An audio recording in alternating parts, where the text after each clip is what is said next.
The NBA has officially released its 2025-26 TV and streaming schedule, a move demonstrating the league's continued transition into streaming. The schedule spreads games across traditional networks such as ABC, NBC, and ESPN, while heavily focusing on streaming platforms like Peacock and Amazon Prime Video. This move reflects a $76 billion 11-year media rights deal announced earlier this year with Disney, NBC Universal, and Amazon. It's a clear sign that the league is betting big on reaching younger audiences, with NBC Universal's $2.45 billion annual commitment bringing a new broadcast presence via Peacock and local NBC affiliates. This new distribution model introduces a complex viewing experience that can confuse fans as much as it can engage them. Peacock will stream a Monday night doubleheader, while Tuesdays will have games on both NBC and Peacock. Amazon Prime Video joins with a Thursday package, including 10 NBA Cup games and knockout rounds. With the new deal, Amazon becomes a major player in the NBA media landscape. Prime Video's exclusive coverage of 66 regular season games, including Black Friday matchups and playoff rounds, solidifies Prime Video as a global streaming leader for basketball, along with being a third-party destination for NBA League Pass. For the NBA, this isn't just about revenue, it's about exposure and growing its streaming presence. As the season tips off on October 21st with an NBC and Peacock doubleheader, the real question will be whether this new approach expands the NBA's audience or complicates it, as the league's media future has changed dramatically through 2035.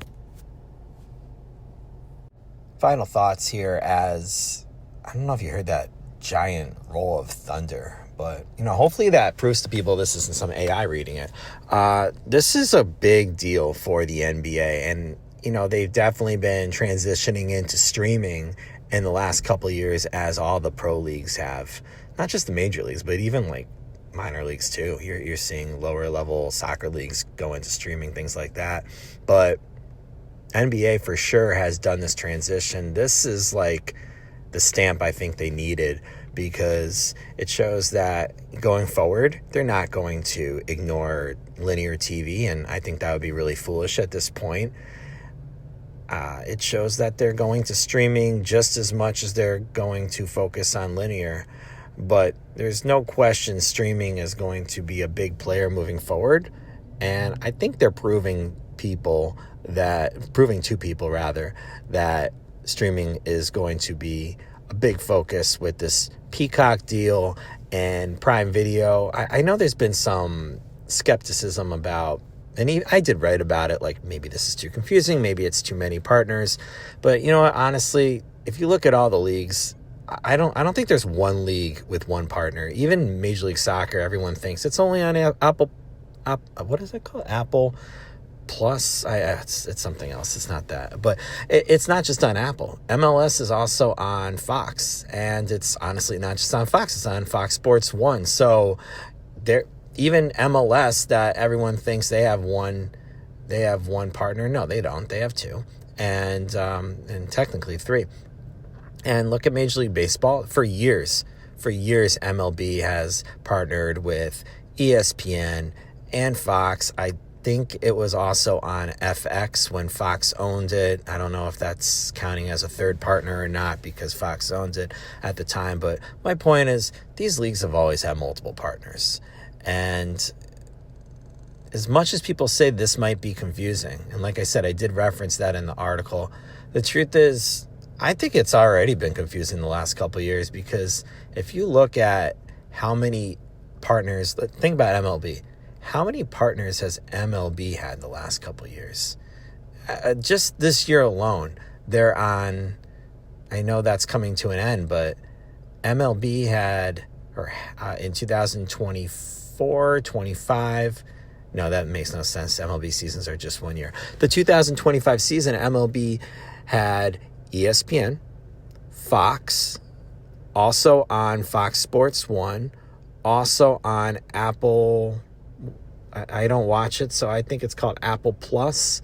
I know I should know that, but it doesn't end there. They're also on the Roku channel, and, well, it might end there, actually. But my point is, there's a lot of partners, And in the previous years, they also had Peacock. I think Peacock had that deal that Roku took over. And then in addition to that the year they were on Peacock, I'm pretty sure they were also on YouTube. They had this once a week game on YouTube that I thought was awesome. I thought that was really successful. I know they had hundreds of thousands of people watching.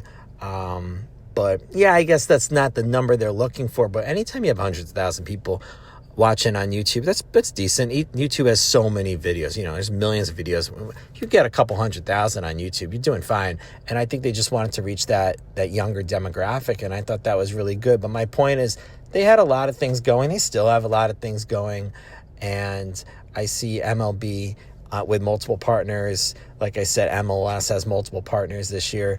NBA has had multiple partners with TNT. And don't forget in the past when the NBA was on, I think at the time they were on NBC, but then they also had TNT and TBS. They had like a Tuesday game on TBS and then a Wednesday game on TNT and then another Thursday night game on TBS, or maybe it was the opposite way. But my point is, they had all these partners going on at the same time, and maybe it's a little confusing these days, but I don't think it's that different. That's my point. I don't think it's too much different than it used to be. So I think the NBA is going in the right direction. You can't ignore linear. I mean, you're seeing teams in MLB and the NHL, they're going to local network partners, local broadcast network partners. They're putting their games on linear TV because they're realizing that that's a whole market that you just can't ignore. I know in Florida, you're seeing the Panthers do that. You're seeing the Marlins. They have their own streaming network, and I think it was Bally Sports, and then it became something else. But then they decided to put the games on the local CBS affiliate on Friday nights, and we've seen that in other markets as well. So there's this transition back to linear. It's what's new is old again, or what's old is new again. Yeah, what's old is new again. You're seeing that happen, and I'm glad the NBA is not disregarding linear. You got to pay attention to that, but also you can't ignore what's going on with streaming. So then they have these options with streaming.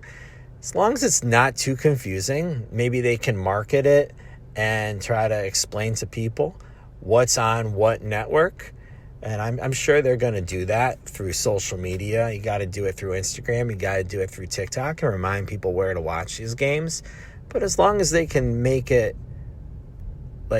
make sense from a marketing standpoint, it's going to work for them from a business standpoint, and it's going to work for them as streaming continues to evolve. So I'm excited to see where this goes. Thank you very much for reading, listening, and watching.